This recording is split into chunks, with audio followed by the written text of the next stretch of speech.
Hello guys! Hello! Aquarius, welcome dito sa ating channel, Kapalaran 888. Welcome Aquarius. This is general reading, 2 weeks reading siya. So, last 2 weeks of July 2025. Oh, please connect your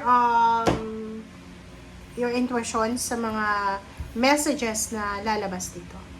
Okay, first card natin, there's a life energy, there's a hope, and there's a journey. Wow. Okay. Life energy, doon sa mga, this is the sun, doon sa mga Aquarius na medyo hindi masaya sa ngayon, sinasabi ng baraha sa'yo na huwag kayong masyadong mag-alala kasi merong masayang pangyayari na posibleng darating sa buhay nyo. Alright, so, second card is journey. Yon, ang isa sa mga possible na masayang pangyayari na posibleng dumating sa inyo ay maybe this is a travel, unplanned, unexpected or expected or planned travel, or mga occasion na posibleng minanifest mo. Or sinasabi ng baraha sa'yo dito doon sa mga nawawala na ng pag-asa na parang nag-apply ka ng visa for travel, parang gusto mong magbakasyon sa ibang bansa. Dito sinasabi ng baraha na this last 2 weeks of July, posibleng makatanggap ka ng good news na kailangan mong ihanda ang iyong passport o ihanda ang sarili para sa unexpected or expected travel. And sinasabi ng baraha na be positive, okay? Be positive always. And huwag tayo maging negative. Ay, sorry guys. OMG. Nako. Aquarius, bakit ganon? Okay.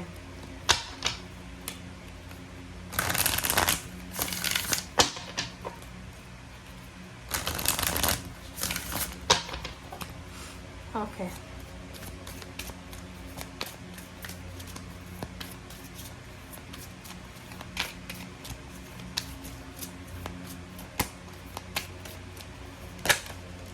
Okay, narrow pathway.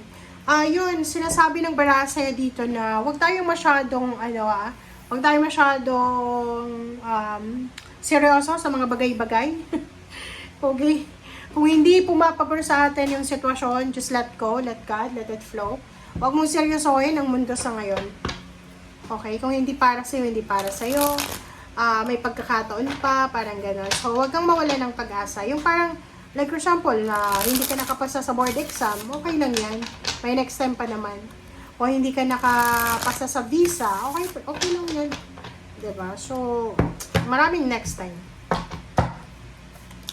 Okay, so, Page of Pentacles, Wheel of Fortune,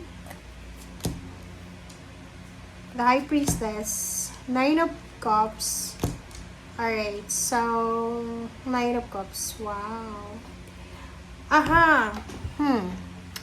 Nakikita ko sa'yo dito na ang focus mo ngayon, Aquarius, is hindi sa kasalukuyan, hindi sa past, kundi sa future. Sa linggong ito, 2 linggo siya, ang dami mong plano para sa future mo. Sinasabi ng baraha dito na marami kang sinusulat like, gusto mo talagang mag-travel. It's either for work, it's either for business, it's either for leisure, or travel, or vacation. And nakikita ko sa'yo dito na marami kang sinusulat Ito yung gusto kong kainin sa Japan. Ito yung kainin gusto kong puntahan sa Korea. Parang ganon. And nandito yung Wheel of Fortune. Sinasabi ng birahan na you're in the right track. You're in the right track. Nasa tamang direction ka.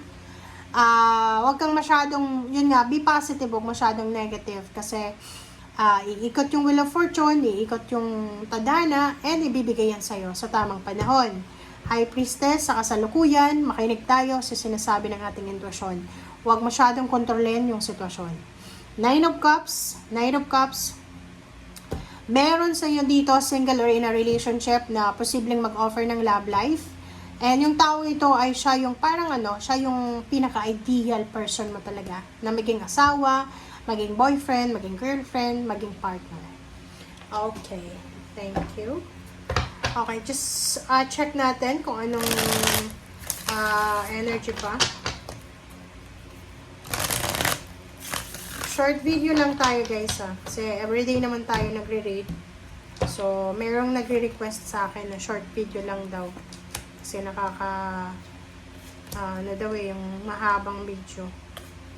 Nakakaantok daw. Okay. King of Pentacles, Three of Pentacles, Death card, Ten of Wands, and Three of Cups. So, kung makikita mo dito, sinasabi ng baraha, huwag kang masyadong mag-alala. Kasi there's a transformation na posibleng mangyari sa buhay mo. So, lahat ng pinapangarap mo, lahat ng sinusulat mo dito, like you're manifesting, you're affirming, wini-wish mo sa universe, lahat yan ay makukuha mo. Okay? King of Pentacles, Three of Pentacles, sinasabi ng baraha sa'yo na if you are a business person or halimbawa, empleyado ka, isa sa mga magiging additional source of income mo is negosyo. Kahit simple lang negosyo, simple lang na negosyo, sari-sari store, online business, online shopping, online business na, online, basta, lahat ng pwedeng pagkakitaan, itry mo. Kasi sinasabi ng baraha sa'yo dito na posibleng yan ang tumulong sa'yo para mag-boom yung career mo. Diba? Ten of Wands, Three of Cups, sinasabi ng baraha na lahat ng sacrifices mo, lahat ng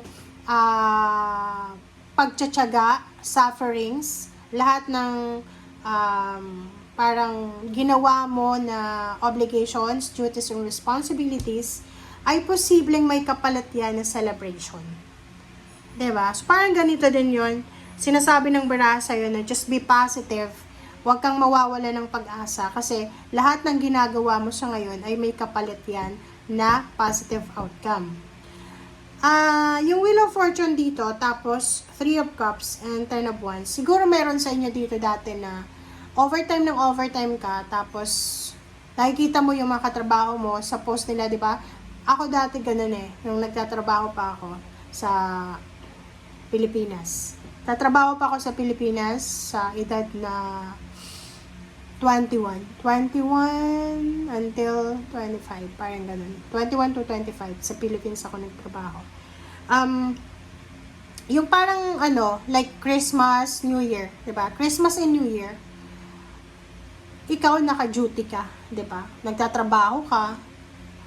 Tapos Friendster pa nun 'di ba? Sa Friendster makikita mo yung mga kakilala mo, nagse-celebrate, may mga pictures sila ng family nila. Diba? Kasi uso ngayon yung fireworks yung malaki talagang fireworks ng 2000, ano ba yun? 2006 to 2009 or 10, parang ganun.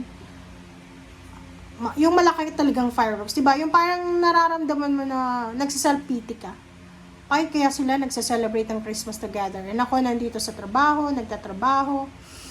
And, nag-wish ka.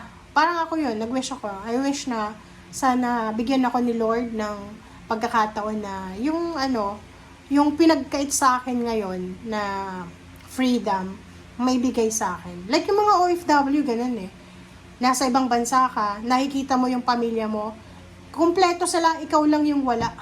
Ka-video call ka lang, parang may iyak ka, di ba? Minsan, i-wish mo na sana Lord, ibigay mo. Eto, diba? Wini-wish mo yan sinusulat mo. And sinasabi ng baraha na ibibigay yan sa'yo. Okay? Thank you guys for watching. Bye!